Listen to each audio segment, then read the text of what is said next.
बोलो जयकारा बोल मेरे श्री गुरु महाराज की जय। सभी गुरुमुख प्रेमियों से सप्रेम जय सच्चिदानंद।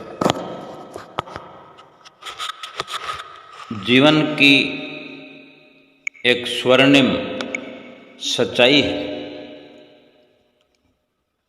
जिसको बड़ी आसानी से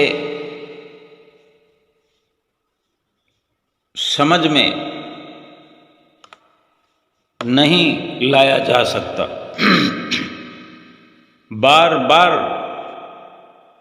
अवगत होने पर भी आज तक पूरा यकीन नहीं कर पाए हैं इस सच्चाई पर। ठीक लगता है, बिल्कुल सही लगता है, लेकिन फिर भी जाने क्यों यकीनन उस पर अमल नहीं है। अगर कुछ भी अच्छी प्रकार से समझ में आता है तो फिर उस पर अमल किया जाता है, अमल किया जाना चाहिए। वो सच्चाई है मृत्यु। शास्त्रों में भी वर्णन है कि मरना सच और जीना झूठ। अगर कोई इस दुनिया में सच है, कुछ भी सत्य है, वो है मौत। बाकी किसी बात का, कोई किसी काम का कोई समय वगैरह, तिथि वार कुछ निश्चित नहीं है। क्या होगा क्या नहीं होगा, कब होगा। लेकिन मृत्यु का ये बहुत बड़ा सच है कि मृत्यु आएगी जरूर, ये सत्य है। क्या इस सत्य से हम वाकिफ हैं? क्या हमने अच्छी तरह से इसको मान लिया है कि मृत्यु आ सकती है? आ तो सकती है, लेकिन इससे बड़ा मानना यह है कि ये कभी भी आ सकती है। कभी भी आ सकती है तो ये अभी का अभी भी आ सकती है। क्या इस प्रकार हमने मान लिया है कि मृत्यु अभी इसी वक्त आ सकती है? और अगर मान लिया है तो फिर क्या पुरुषार्थ है हमारा? मृत्यु के लिए हमने क्या इंतजाम किया है?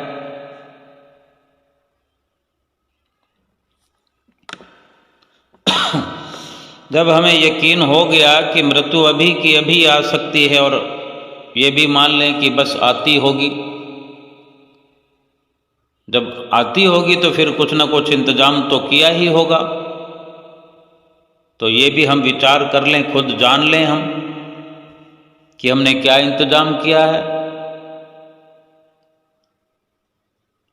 कोई संसार का कोई मेहमान आने वाला होता है, कहीं दूसरे शहर से कोई रिश्तेदार आने वाला होता है, हमें 2 दिन पहले सूचना मिलती है कि 2 दिन बाद वो आएगा।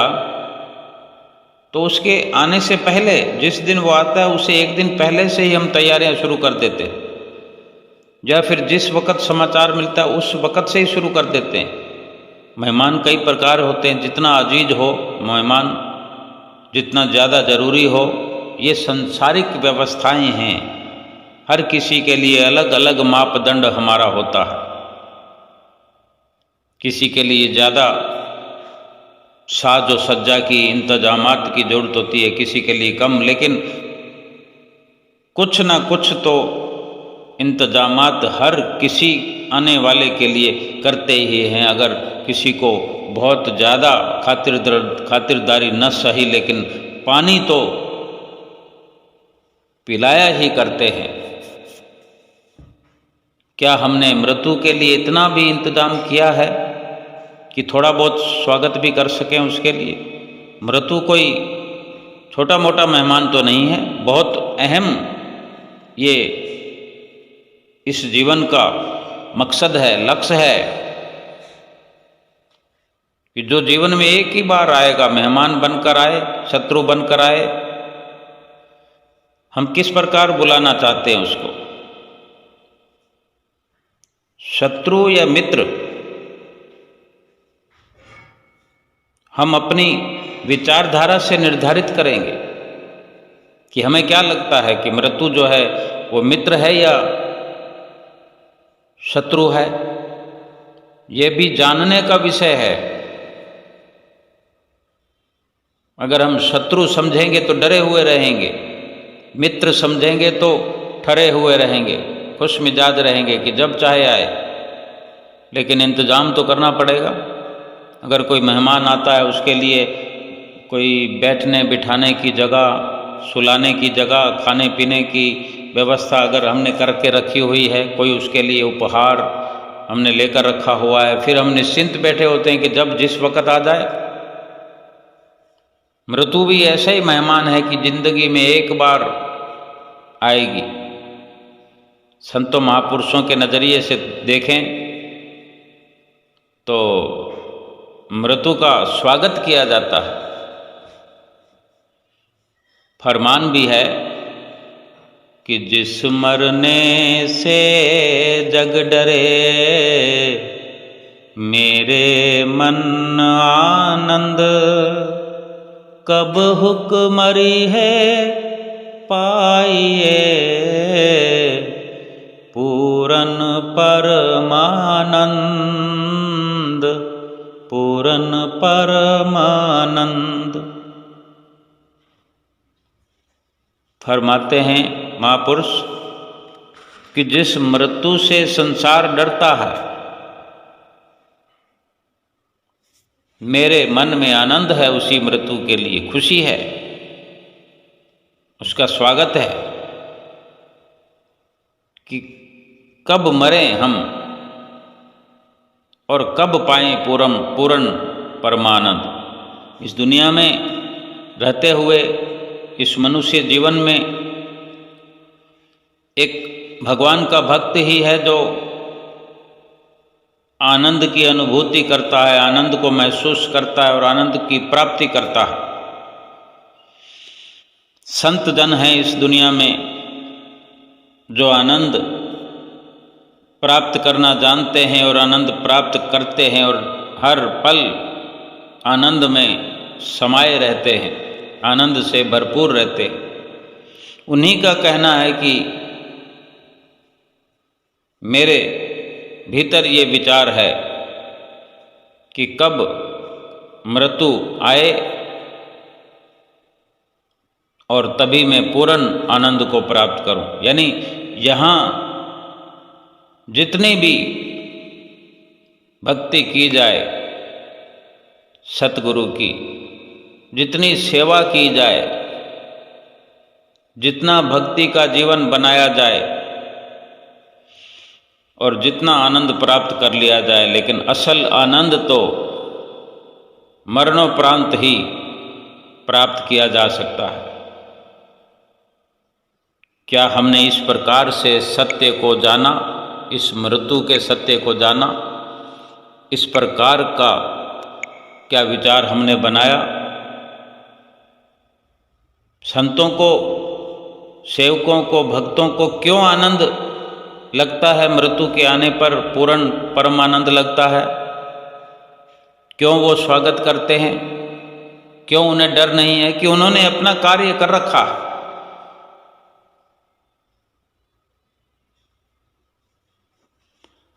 जो मृत्यु से पहले करने वाला कार्य है वो करके रखा हुआ है जिसने, जो भगवान की भजन भक्ति करके बैठे हुए हैं वो स्वागत के लिए है, उसी से स्वागत किया जाएगा। मृत्यु भी उसका सत्कार करती है। जो इस प्रकार की तैयारी करके रखते हैं उनको आदर सत्कार से लेकर जाती है, भगवान के दरबार में हाजिर करती है। और ऐसे सेवकों की, ऐसे भक्तों की जय जयकार होती है मालिक की दरगाह में, मालिक के दरबार में। वरना आम संसारी इंसान जो गफलत में बैठे हुए हैं, 24 घंटे मृत्यु का भय अपने अंदर रखकर थोड़ी थोड़ी देर में अगर अंदेशा हो जाए इस प्रकार का तो होश खो बैठते हैं कि मेरा क्या होगा, मेरा परिवार अकेला हो जाएगा, मेरा घर बार बिखर जाएगा, मेरे रिश्तेदार, मेरा बेटा, मेरी बेटी, मेरी पत्नी, मेरे माता पिता, मेरे भाई, मेरे दोस्त, मेरा कारोबार। इस प्रकार से मृत्यु के नाम से ही घबराने लगते हैं। लेकिन कभी सोचा कि हमारे मरणोपरांत, हमारे अंतिम संस्कार के बाद क्या होगा? पहले थोड़ा रोना धोना और अंतिम संस्कार कर देने के बाद वही रिश्तेदार, वही घर परिवार वाले हमें जला करके, मटिया मेल करके मिट्टी में उन लकड़ियों पर, जलती हुई लकड़ियों पर रख कर आ जाएंगे। कुछ ही घंटों तक ये रोना धोना चलता है। धीरे धीरे धीरे रोने धोने की सारी आवाज़ बंद हो जाएगी। रिश्तेदार खाना खाने में लग जाएंगे। खाना बाहर से आए, घर में हलवाई बैठकर बनाए, सब कुछ बनाया जाएगा। सब्जी में नमक और मिर्ची को भी पूरा पूरा देखा जाएगा, स्वाद देखा जाएगा। और आजकल तो कितना फैशन हो गया है दिखने दिखाने का। सलाद का भी इंतजाम होता है। कहीं कोई सब्जी के साथ दाल बनवा रहा है और इन सब के साथ कोई एक मीठा पकवान भी रखा जा रहा है। फिर इसी प्रकार खा पीकर सब चाय पान हो रहा है और बाहर से रिश्तेदार आते हैं, मिलने वाले आते हैं, मित्र आते हैं, इधर उधर टहलते हुए नजर आएंगे, खा पी करके अपनी मस्ती में घूमते हुए नजर आएंगे। कहीं देखेंगे कोई रिश्तेदार हमारे ही घर में हमारी बेटी से बात कर रहा है, कोई बेटे से बात कर रहा है, कोई पत्नी से बात कर रहा है।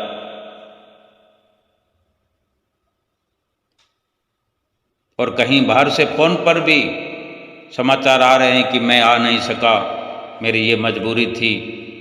देखो, यही समझा है, मृत्यु के सच को यही समझा है। खुद न समझ सके वो दूसरों को फ़ोन पर समझा रहे हैं। वो अनजान हैं, वो यही समझते हैं कि आज तुम्हारे घर में तो ये आपात स्थिति हुई, लेकिन ऐसा लगता है उन्हें जैसे हमारे घर तो कभी ऐसा होगा ही नहीं। तभी तो वो निस्संदेह निश्चिंत होकर अपने काम धाम में लगे हुए हैं। और फिर देखो, जब शरीर चिता पर जल रहा होता है और हमें अंतिम विदाई देने आए हुए लोगों में से कोई फ़ोन पर किसी से बात कर रहा होता है, कोई व्हाट्सएप देख रहा होता है, कोई फेसबुक देख रहा होता है, कोई अलग अलग शमशान घाट तो बहुत बड़ा सारा होता है। कहीं 4 लोग गुट बनाकर बैठे होते हैं, कहीं 6 लोग गुट बनाकर बैठे होते हैं और कई प्रकार की चर्चाएं होती है। कोई बिजनेस की चर्चा कर रहा है, कोई खेल कूद की चर्चा कर रहा है, कोई राजनीति के, कई प्रकार की चर्चाएं करते हुए ये आज का दिन पूरा हो गया। फिर अगले दिन जब खाना बनता है तो बाहर से रिश्तेदार जो आए होते हैं धीरे धीरे धीरे कम होते चले जाते हैं। भीड़ छंटने लगती है। आपका जो व्यवसाय है, आपकी दुकान है, बिजनेस है या सरकारी कार्यालय में आप काम करते हैं, वो जगह लेने के लिए किसी और को ढूंढने में जल्दबाजी हो जाती है, व्यवस्था होने लग जाती है और इस प्रकार कुछ भी समाप्त नहीं होता। सब वैसे का वैसे चलता रहता और हम सोचते थे कि हमारे परिवार का क्या होगा, हमारे घर बार का, हमारे व्यापार का, हमारे रिश्तेदार का क्या होगा? कुछ भी नहीं होने वाला। ऐसे ही करते करते दिन दिन करके सप्ताह सप्ताह करके एक महीना बीतता है। महीने के पूरा होते होते फिर उसी घर के अंदर हंसी मजाक के कॉमेडी शो भी देखने लग जाते हैं और हंसाने लग जाता है। पूरा परिवार हंसी मजाक में लगा होता है। सबका जीवन सामान्य हो जाएगा। आपको इस दुनिया में आश्चर्यजनक गति से ऐसे भुला दिया जाएगा और देखते ही देखते पहले साल की पुण्यतिथि और बड़ी सुंदर तरीके से मनाई जाएगी, जैसे कोई शादी हो रही। पलक झपकते ही साल के साल बीतते चले जाएंगे। आपके बारे में तो कोई बात ही करना बंद कर देगा। एक दिन बस पुरानी तस्वीरों को देखकर आपका कोई बेहद करीबी जो है वो आपको कभी कभार याद अवश्य कर सकता है, लेकिन धीरे धीरे सब कुछ धूमिल हो जाएगा, जैसे कुछ हुआ ही नहीं। बड़ी आसानी से भूलने का इंतजार कर रहे हों जैसे। और फिर हम आज किसके लिए दौड़ रहे हैं? किसके लिए चिंतित हैं हम? ये जो सच्चाई है मृत्यु नाम की, इसको जान लेना क्या ठीक नहीं है? हमने अगर इंतजाम नहीं किया इस मृत्यु का स्वागत करने के लिए, कुछ अपना नहीं एकत्र किया, कुछ व्यवस्था नहीं की, तो फिर यही सब होगा कि जो एक आम इंसान के साथ होता है। और संतों के नज़रिए से जो मृत्यु का स्वागत का पूरा इंतजाम होता है, तो मृत्यु उसका कितना आदर सम्मान करके लेकर जाती है, जय जयकार कराती है। वो कभी चिंतित नहीं हुआ करते थे,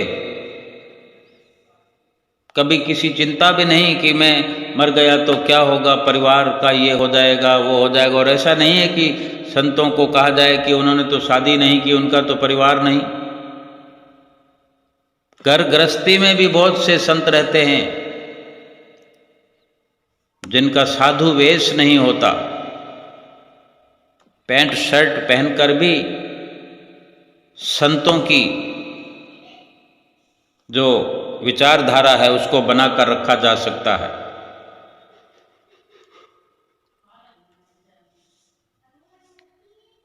क्या हम अपने घर परिवार रिश्तेदारों को संतुष्ट करने के लिए ही जीवन जी रहे हैं? अगर हमने मृत्यु को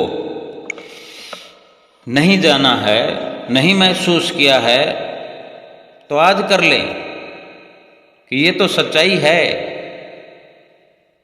मृत्यु तो हर किसी की आनी है और अवश्य ही आनी है, लेकिन जीत उसी की होगी जिसने मृत्यु के लिए, मृत्यु के आने के इंतजार में पहले ही अपना इंतजाम कर रखा है कि भगवान का भजन कीर्तन जीवन भर इसी प्रकार से अपने जीवन को जिया हो। जिंदगी एक ही बार होती है। अगर जी भर के जिंदगी को जीना हो, जीवन को जीना हो, तो मृत्यु का हर वक्त स्मरण करके जिए।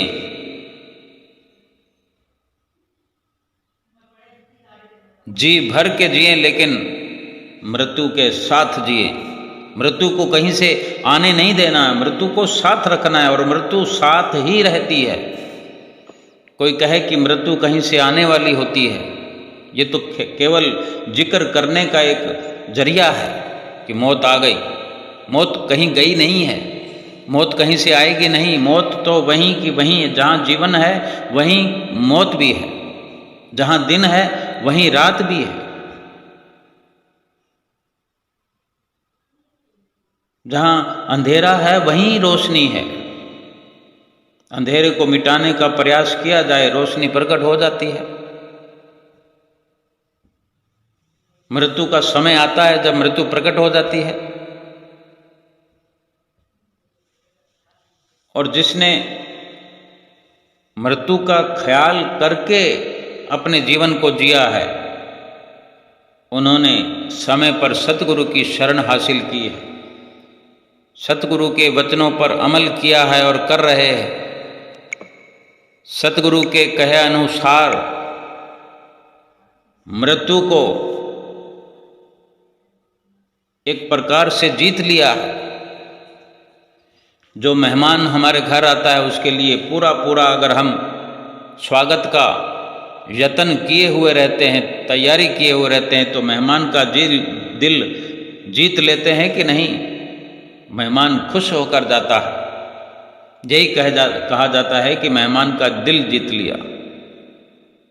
तो जो संतों महापुरुषों की रहनुमाई में चलते हैं, उनकी आज्ञा व मौज में चलते हैं, वो मृत्यु को जीत लेते हैं। और जो मृत्यु को जीत लेते हैं, जीवन तो सही मायने में उन्हीं का होता है।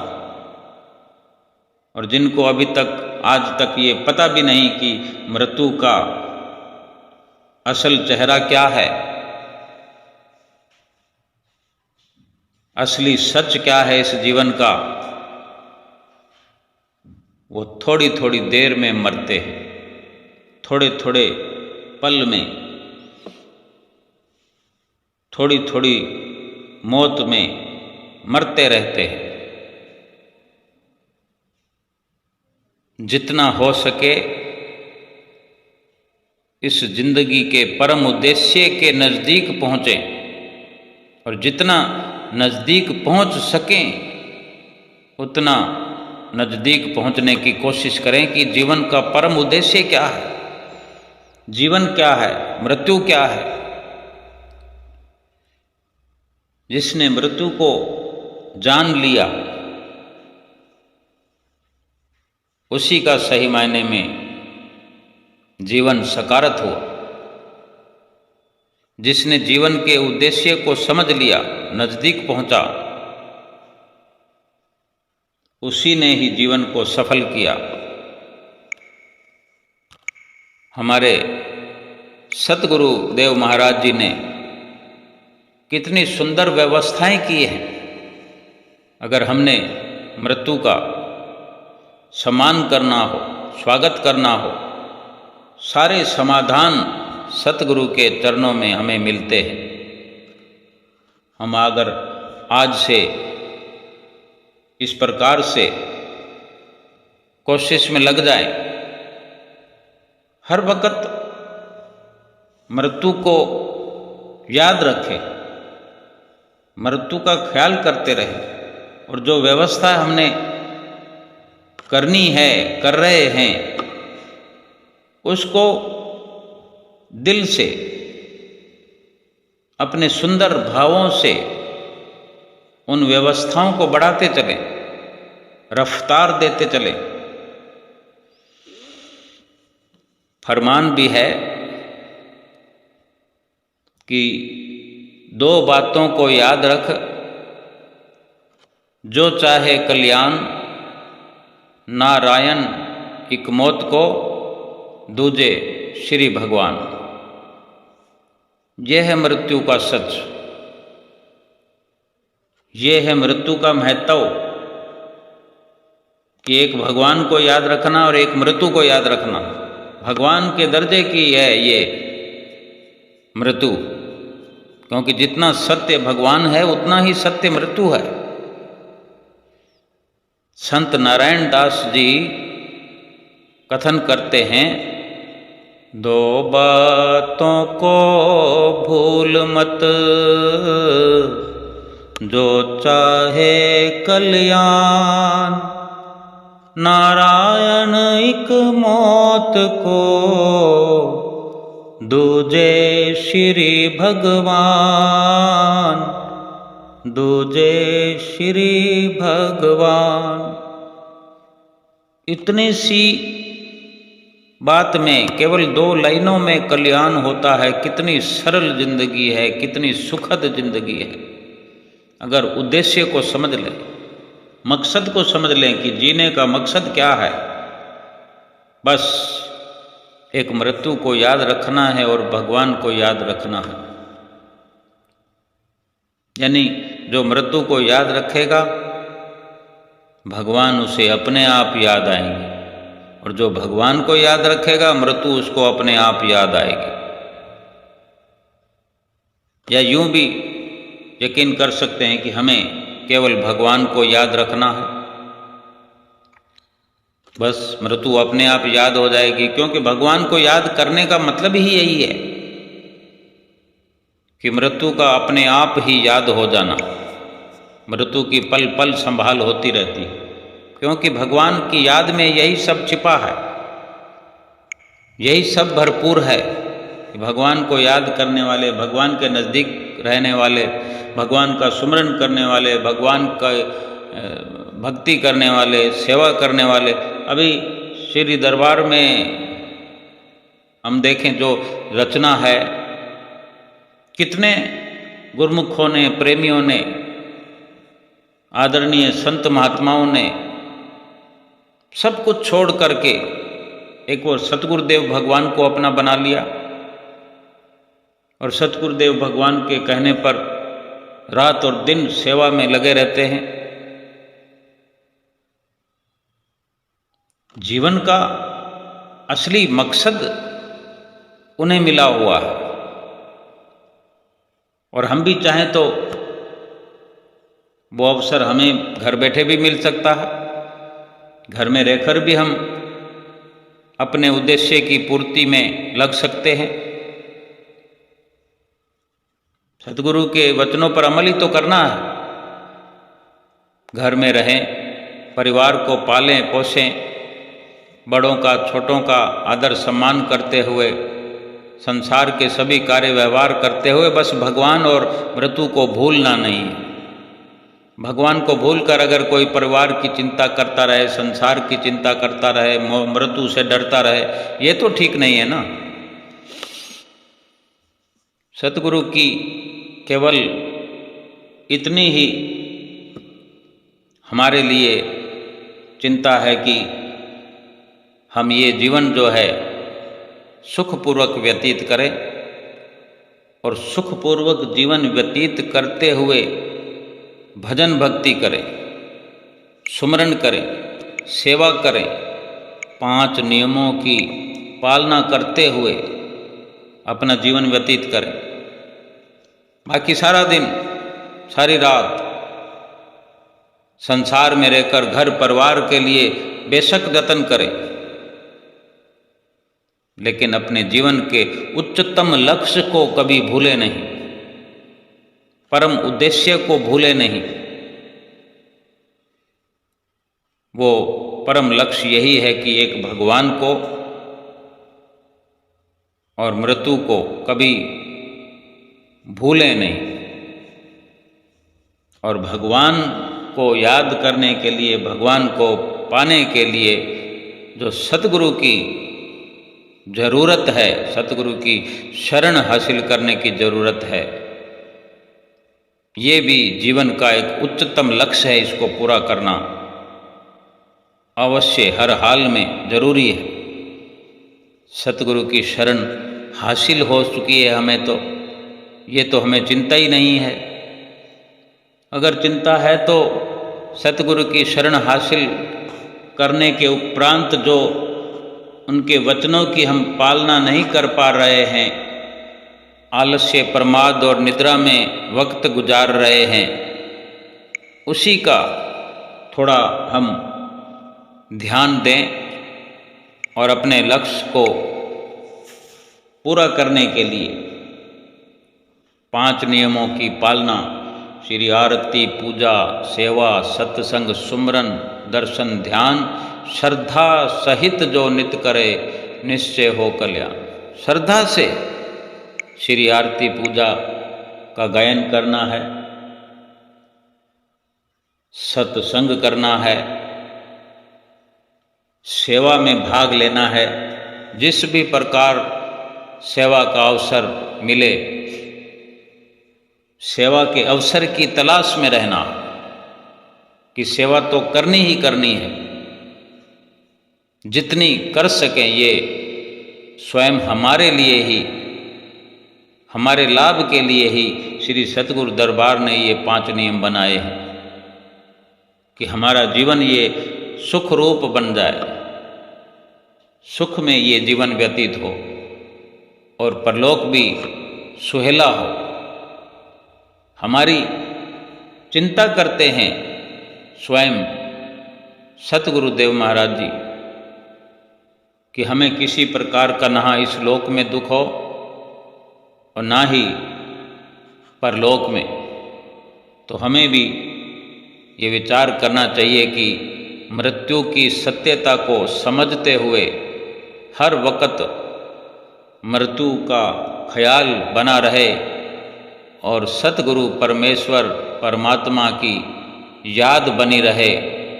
ये लोक भी सुखी हो और परलोक भी सुहेला हो जाए। परम उद्देश्य जो इस जीवन का है वो पूरा हो जाए, सतगुरु की प्रसन्नता प्राप्त हो जाए। बोलो जयकारा बोल मेरे श्री गुरु महाराज की जय।